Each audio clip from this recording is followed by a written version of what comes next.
Rimworld is hard, frustrating, and very unfair.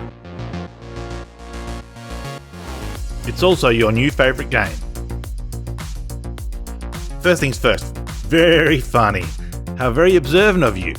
Let's just get this gutter humour out of the way before we begin. Yes, the title. We've all seen that it has the word world in it. Very clever.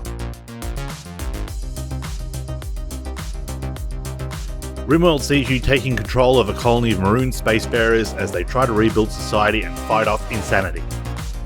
The ultimate aim of Rimworld is to research and build a new spaceship to take you back to the stars.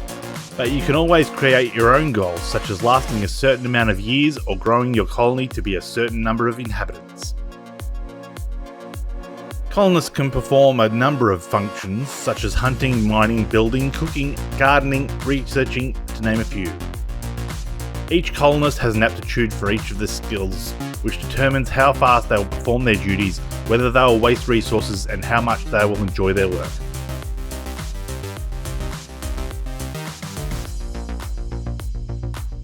However, some colonists will refuse to perform certain actions. For example, people with high intellectual capacity tend towards refusing to do manual labour. They wouldn't want to get their cardigan dirty. The colony can grow in a number of ways. The main way is through defeating rivals during combat and capturing their wounded. A few weeks of convincing and they will soon see the light and join your village. Other ways to recruit new members are to offer safety to a person fleeing their captors, which involves fighting said captors as they try to recover their property. You can also tame a wild human who wanders into your map.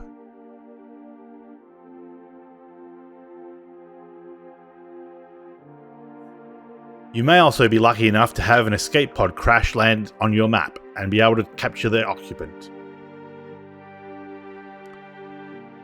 However, if it tickles your fancy, you could always opt for the tried and true slavery option and simply buy your way to a larger colony.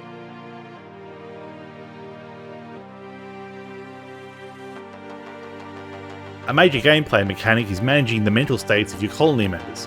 Colonists can have certain personality traits that can be a help or a hindrance.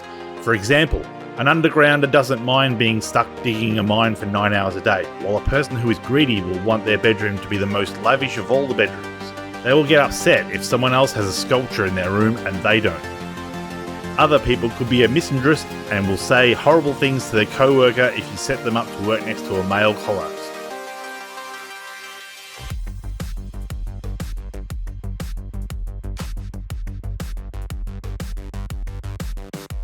Colonists can have skills marked with a flame symbol, which indicates that they have an interest in performing that skill.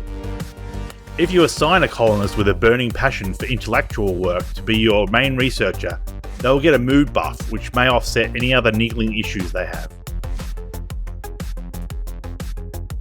Animals can be trained to attack enemies, rescue injured colonists, or even haul resources.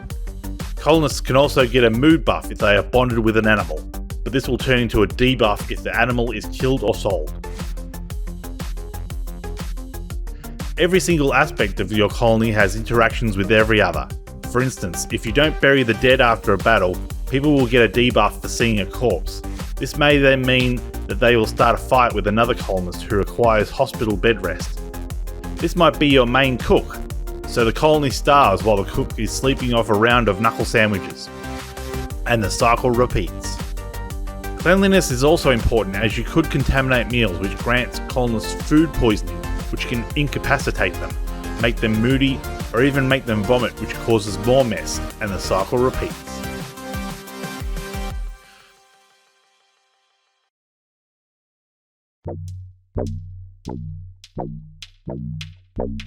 Rimworld is a real balancing act. People want shelter, comfort, food, heat, cleanliness, entertainment, but all of these things come at a cost of time and resources.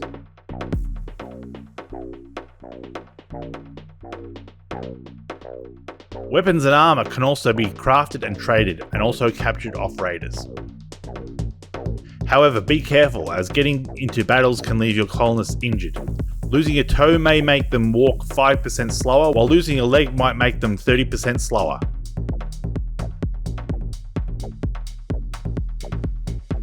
Losing part of their brain may also make them perform all of their duties at a far slower pace with far worse results. Some maladies can be solved through surgery, for example replacing a mangled leg with a peg leg, or even a prosthetic limb may improve their mobility or even make it better than normal. Rimworld has infinite replayability with randomly generated maps, colonists and events all combining to make one game different from the others.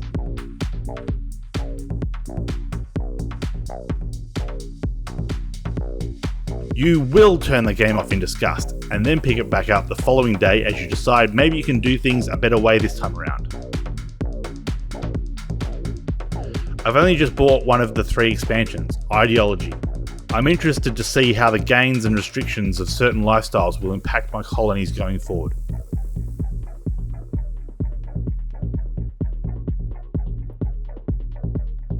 The game is solid as a rock and has not crashed on me once. Load times are practically non-existent and the mod scene is thriving.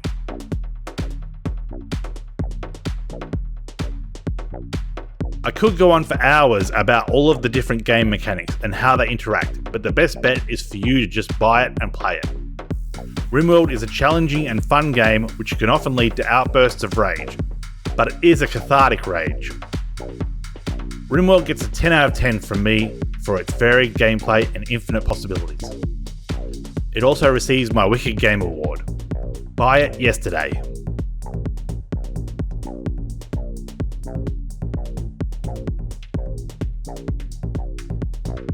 If you liked the review, please give it a thumbs up. Otherwise, please give it a thumbs down. If you'd like to see more, please hit the subscribe button and turn on notifications to be advised of future releases. I stream over on Twitch, so please pop in and say hello. Links are in the description.